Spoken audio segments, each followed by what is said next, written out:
Saudara-saudari sekalian yang terkasih dan dikasihi oleh Tuhan. Menurut Karl Jasper, manusia itu memiliki 3 situasi batas, yakni sakit, tua, dan mati. Hari ini kita hendak mengambil satu catatan, yaitu tentang sakit. Saat sakit, hidup jadi sulit, apalagi kalau enggak punya duit, semua jadi serba rumit. Oleh karena itu, mari kita belajar melihat sakit dari sudut pandang kitab suci dalam 3 poin berikut. Yang pertama, belajar dari kitab suci Perjanjian Lama dan Perjanjian Baru. Sabda Tuhan hari ini menyajikan satu cara memandang, menerima, dan memperlakukan penyakit dan orang sakit. Kitab Imamat menulis, sakit kusta adalah penyakit kotor dan sulit sembuh serta menular. Lebih daripada itu, kusta dianggap penyakit kutukan. Maka orang yang kusta harus diasingkan, dikucilkan, dan dipandang berdosa. Akibatnya jelas, penderita kusta bernasib celaka. Selain derita lahir yang sungguh tidak nyaman, batin pun mereka hancur karena dianggap terkutuk dan najis. Namun Injil Markus menampilkan Yesus yang berpikir dan bersikap beda. Kepada orang yang kusta, hati Yesus tersentak oleh belas kasihan. Tangannya lantas diulurkan, luka kusta dijamahnya. Penderita kusta diterima sebagai orang yang berharga. Penyakitnya kemudian ditahirkan. Yesus membarui hukum lama yang syarat dengan hukuman, diganti dengan hukum baru yang berisi cinta. Inilah cara baru memandang dan menyikapi sakit dan orang sakit. Kuncinya adalah hati yang dipenuhi belas kasih. Meski banyak orang tidak mau denganmu, aku mau dan jadilah engkau sembuh. Biarpun orang banyak menyingkirkanmu dan jijik terhadapmu, aku mau menjamahmu. Apapun sakitnya, aku mau menerima dengan hati penuh belas kasihan.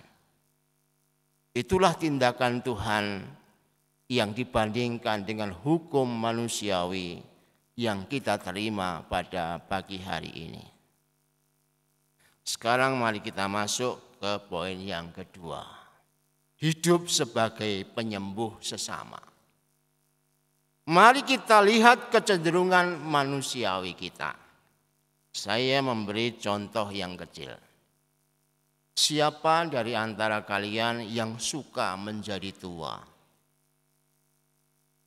Rata-rata tidak ada. Buktinya apa? Semakin tua, bedaknya makin tebal. Itu tanda kan makin tua keladi gitu kan. Apa sedonya atau apanya itu makin kenceng. Dulunya ke bawah sekarang ke atas. Itu yang sering terjadi. Atau kalau disebut kamu udah lansia ya, banyak orang menolak. Belum Romo, ini lihat tenaga masih. Saya tidak ngomong soal tenaga, saya ngomong tentang umur. Seringkali orang tidak mau dan tidak suka. Makin tua malah makin menderita. Siapa yang senang bila ada kelemahan? Dari antara kalian misalnya, tentu tidak ada. Atau sebagian kecil yang mau. Buktinya apa? Banyak orang meninggalkan pasangan saat sakit ataupun saat bangkrut. Para perempuan itu kalau sudah menopause itu sudah mulai gelisah. Kenapa? jangan-jangan lelakiku mau meninggalkanku. Itu yang seringkali terjadi. Kenapa? Orang sulit menerima kelemahan. Siapa yang siap gagal dalam hidup ini? Banyak orang malu karena mengalami kegagalan. Oleh karena itu mari kita lihat bagaimana kita menanggapi hidup yang seperti ini, supaya kita bisa menjadi seorang penyembuh. Yesus Tuhan dan Guru kita telah mengajar hati kita yang tergerak oleh belas kasihan. Itu artinya hati kita mesti belajar menangis apabila orang lain salah dan lemah. Hati kita diajar untuk tersentuh haru apabila orang lain berada dalam situasi dosa. Kita tidak sekadar merasa empati, tetapi juga simpati dengan para penderita. Tindakan seperti perjanjian lama yang menyingkirkan, mengasingkan dan memandang buruk kelemahan orang lain justru sebenarnya membuat kita jatuh dalam dosa. Maka bila di situ ada kelemahan karena sakit dan juga karena dosa, kita sedang diuji. Apakah kita berani menerima atau menolaknya? Hati kita diuji. Apakah bersih atau kotor terlihat apabila ada situasi buruk? Kita menggosip atau menolong? Itu menjadi pertanyaan penting untuk kita refleksikan sehingga hidup kita bisa membantu orang yang mengalami sakit. Selama kita bertindak seperti dalam perjanjian lama yang tidak mau menerima, mengulurkan tangan, menjamah mereka yang menderita, sebenarnya hati kita masih sangat kotor.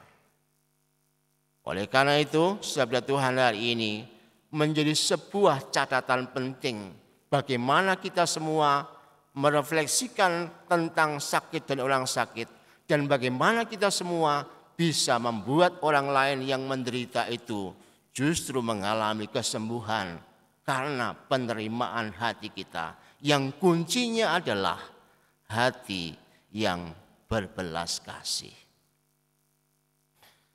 Sekarang mari kita masuk dalam poin terakhir.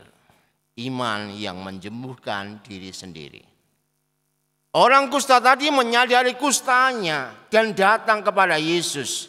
Ia tersungkur di depan kaki Yesus dan memohon, "Tuhan, jika Engkau mau, Tuhan dapat menyembuhkan aku."